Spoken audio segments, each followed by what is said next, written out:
Hello, I'm Stevie Morgan, here today at the Emirates Stadium, the home of Arsenal, where press from all over the world have gathered to take a first look at FIFA 10. So let's pop inside and speak to some of gaming's big guns.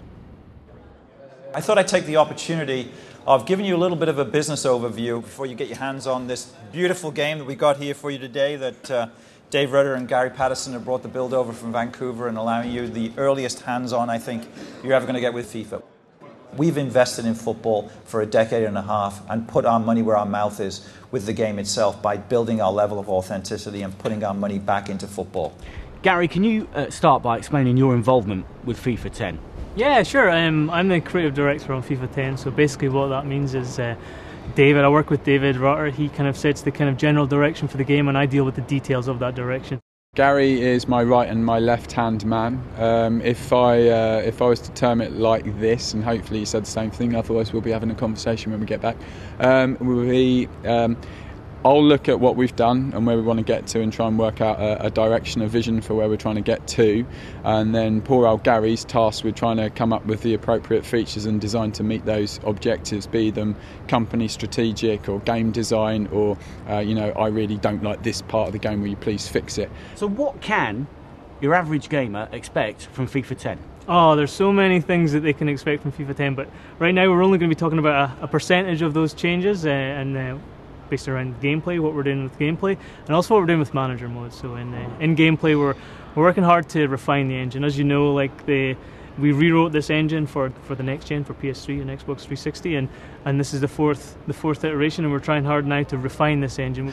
We were a little bit disappointed with the FIFA 09 management mode experience. I think most people were. That was definitely the feedback we got. So we spent a great deal of time looking at what we felt was needed to be done, and almost overwhelmingly it was about authenticity. So needing to improve match realism, needing to improve the authenticity of the transfers, needing to improve the kind of player growth, how well they developed and how close they got to their potential, and then lastly trying to wrap it up in a kind of football world so you could believe that there was other stuff going on within the game. And overall there's about 50 improvements, major improvements that we're making in that.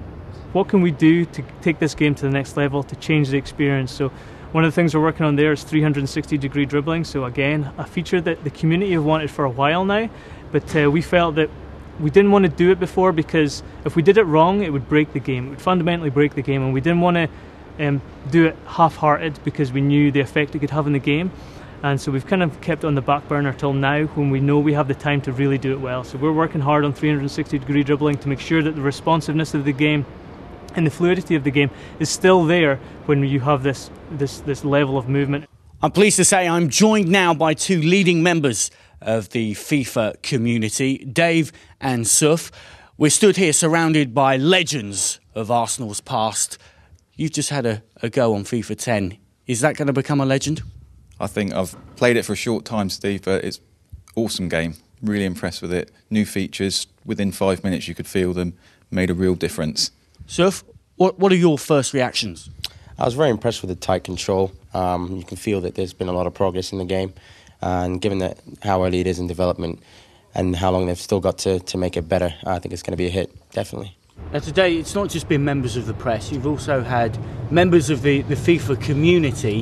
How important is it having them here, having listened to the feedback that you've received from them? Well, it's pretty important to me that, Football World's here, obviously, and a number of other websites that support us. And I'm on the forums a lot myself, trying to talk to people, trying to work out what matters most to people. I play the game myself, and there's everything from, frustrations that people are feeling, be it a goal from kick-off or the offside being called too frequently or the referee pulling advantage rules back, through to, I really need the practice mode to be put in. And obviously we're doing that. We're improving manager mode. We're fixing a whole bunch of frustrations in the game this year, as well as obviously polishing and improving just the general gameplay itself. We're working hard to respond to the feedback that they're giving us about maybe exploits in the game or features that they want to see. So we're working hard to respond to feedback. So things like the lofted through balls issues, the scoring from halfway line. Practice mode is another thing that they've asked for that we're putting in the game this year. So responding, refining, and finally innovating.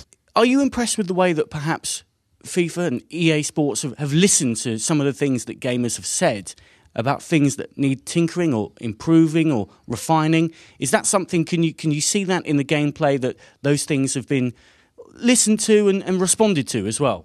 Oh yeah, most definitely. I mean, for years people have been calling for changes, and various different game companies have started to listen to what the community says, and especially here with FIFA 09. I mean, that was a first real taste, and the FIFA community realized how much the company had listened to what they wanted in the game, the changes they wanted to see in the game, changes to gameplay, changes to features, and FIFA 09 was so successful. And then again here, in FIFA 10, we heard the community, talk about tighter control, responsiveness, and things like that. And again, you can see that happening with FIFA 10.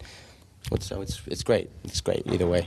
Why should, Dave, any games company bother or indeed listen to what any member of the community says?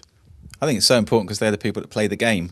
I think for a number of years, EA, you've watched a cycle of new game features are advertised, everyone gets excited, game comes out, gamers get really frustrated and say, why don't the company listen to us? I think it's great for Suf and myself to be here today, contribute from the communities. We've got loads of feedback. I've already been talking to Gary about he wants me to send him a load of information. It's just great that they're listening, and hearing David speak, a number of the features he talked about were key frustrations in the game, and the companies listen, so hats off, superb. So, as we've seen, FIFA 10 is all about making the most realistic game possible. That doesn't mean that there's a Man City mode where you rely simply upon the money of a rich Middle Eastern benefactor, but it does mean that you haven't heard the last of FIFA this summer. Check out easportsfootball.com, where we'll keep you up to date as a whole new chapter of gaming opens.